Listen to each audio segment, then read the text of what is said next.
Assalamualaikum warahmatullahi wabarakatuh. Kami dari kelompok 4, hari ini kami akan memaparkan tentang supervisi penyelenggaraan PAUD yang beranggotakan saya, Ratna Komalasari, Vina Talia, dan Emita Evrilia. Materi pertama yaitu pengertian supervisi. Yang pertama itu menurut Budarman dalam Sehertian tahun 2018 halaman 17. Yang kedua itu menurut Purwanto tahun 2016 halaman 76. Yang ketiga itu menurut Depdiknas dalam Hapidin tahun 2016 halaman 20. Dapat disimpulkan bahwa supervisi adalah kegiatan pembinaan yang diberikan kepada guru dan pegawai sekolah lainnya dengan tujuan untuk memperbaiki kualitas pembelajaran dan memperbaiki kualitas sekolah secara keseluruhan. Selanjutnya ada jenis-jenis supervisi. Menurut Purwanto 2018 halaman 89 terdapat 3 macam jenis-jenis supervisi. Yang pertama itu supervisi umum dan supervisi pengajaran.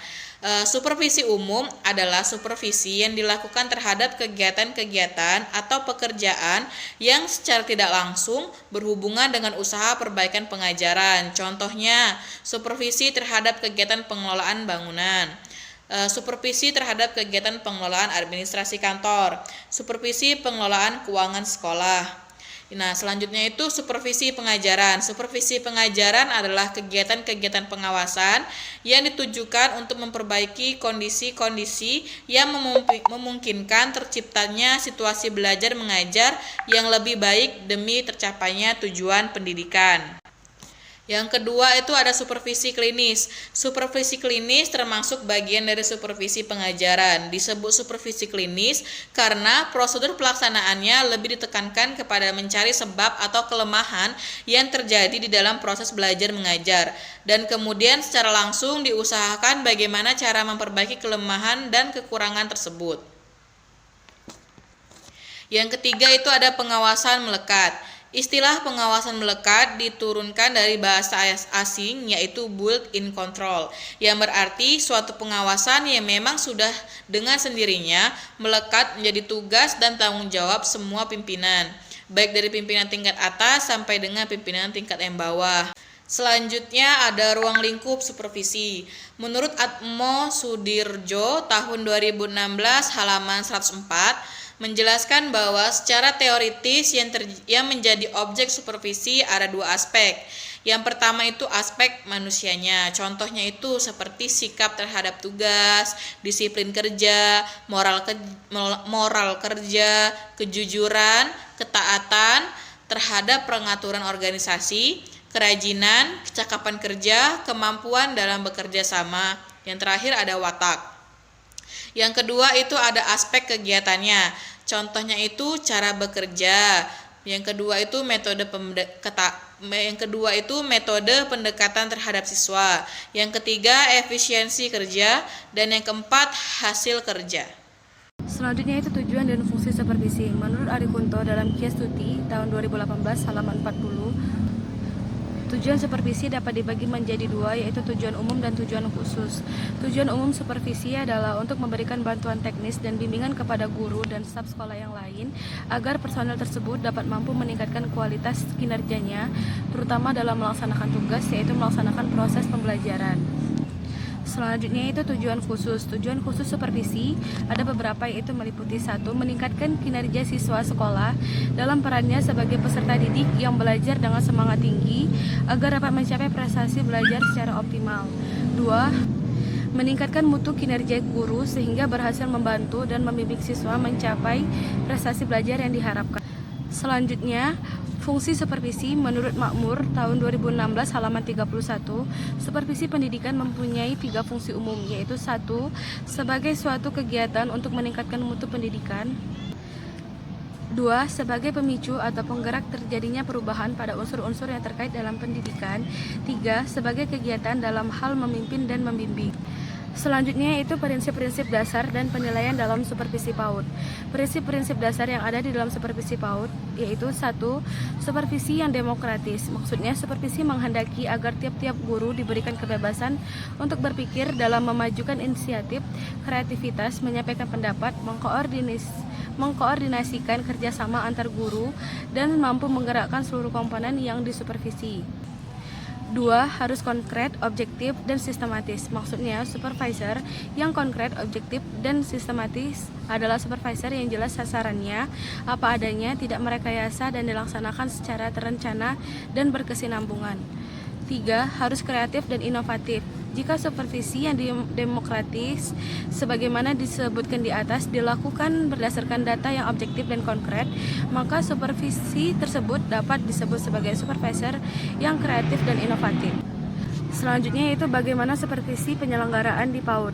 Tugas pokok dari pengawas atau pemilik PAUD adalah melakukan penilaian, pemantauan, serta pembinaan dengan melaksanakan fungsi-fungsi supervisi, baik supervisi akademik maupun supervisi manajerial, berupa pemantauan, penilaian, dan pembinaan pada lembaga pendidikan anak usia dini dengan tujuan untuk meningkatkan mutu pembelajaran dan mutu pada pengelolaan lembaga pendidikan tersebut. Selanjutnya itu penilaian dalam supervisi PAUD, yaitu 1. Penilaian harus dilakukan secara menyeluruh, termasuk pemilihan bahan ajar, metode mengajar, pemberian tugas, tata tertib, pelaksanaan evaluasi, sarana prasarana, dan lain sebagainya. 2. Agar tercapai penilaian yang menyeluruh, maka penilaian tersebut harus dilakukan secara kooperatif. 3. Penilaian berdasarkan pada kriteria yang tepat dan dapat diperoleh dengan musyawarah serta mengacu pada tujuan pendidikan. 4. Penilaian bersifat diagnostik supaya mampu menemukan kelemahan-kelemahan dalam proses manajerial kelembagaan PAUD. 5. Penilaian harus dilakukan secara terus-menerus atau kontinu. 6. Penilaian bersifat fungsional. Baiklah, jadi teknik supervisi PAUD itu bisa dilakukan dengan dua teknik. Yang pertama yaitu teknik individu dan yang kedua teknik kelompok. Nah, di dalam yang pertama itu teknik individu, di dalam teknik ini ada beberapa teknik penunjang supervisi teknik individu ini. Baiklah, yaitu yang pertama kunjungan kelas, yang kedua individual conference, yang ketiga interpretation, yang keempat self-evaluation, yang kelima supervisory bulletin, yang keenam professional reading, yang ketujuh professional writing. Jadi itu adalah teknik-teknik penunjang dalam supervisi teknik individu ini. Nah, yang kedua yaitu teknik kelompok. Jadi, di dalam teknik kelompok ini ada beberapa yang bisa dilakukan. Yang pertama yaitu rapat staf sekolah, yang kedua orientasi guru baru, yang ketiga kurikulum laboratori, yang keempat komite atau kepanitiaan, yang kelima professional libraries atau perpustakaan profesional, yang keenam demonstration teaching atau demonstrasi mengajar, yang ketujuh workshop atau loka karya, yang kedelapan field trip for staff personal, ke-9 panel of forum discussion, yang ke-10 in-service training education, yang ke-11 yaitu organisasi profesional. Jadi itulah beberapa teknik atau metode yang ada di dalam supervisi teknik kelompok ini. Pentingnya supervisi pendidikan. Dunia pendidikan dewasa saat ini terasa seperti berpacu pada perkembangan teknologi, sosial, ekonomi, politik, keamanan, dan pertahanan yang sangat cepat menuntut penyesuaian kehidupan, termasuk dengan kehidupan di dunia pendidikan, di mana guru itu adalah sebagai ujung tombaknya yang harus siap bukan hanya dalam melaksanakan tugas, tapi juga yang lebih penting adalah kesiapan secara pribadi, karena penampilan di muka kelas selalu mencerminkan kehidupannya secara keseluruhan, yang sangat berpengaruh terhadap proses belajar mengajar.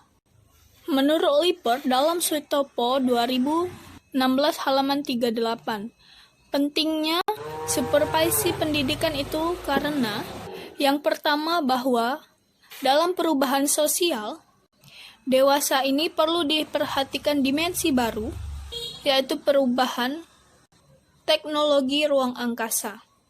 Yang kedua, susunan internasional yang berubah dari polarisasi kekuatan, pluralisme dalam kekuatan. Yang ketiga, berkembangnya sains dan teknologi yang semakin pesat. Yang keempat, urbanisasi yang meningkat. Yang kelima, adanya hak asasi tuntutan manusia. Yang keenam, akibat dari adanya pertumbuhan ekonomi dan kemakmuran. Daerah-daerah miskin dan daerah-daerah kaya. Yang ketujuh, kecenderungan muda-mudi untuk memerlukan pendidikan umum dan kejujuran untuk mendapatkan pekerjaan. Suburnya birokrasi dapat menyebabkan kelancaran di dalam bidang pendidikan. Sekian presentasi dari kami, lebih dan kurang kami mohon maaf, kepada Allah kami mohon ampun. Wabillahi taufiq wa hidayah. Wassalamualaikum warahmatullahi wabarakatuh.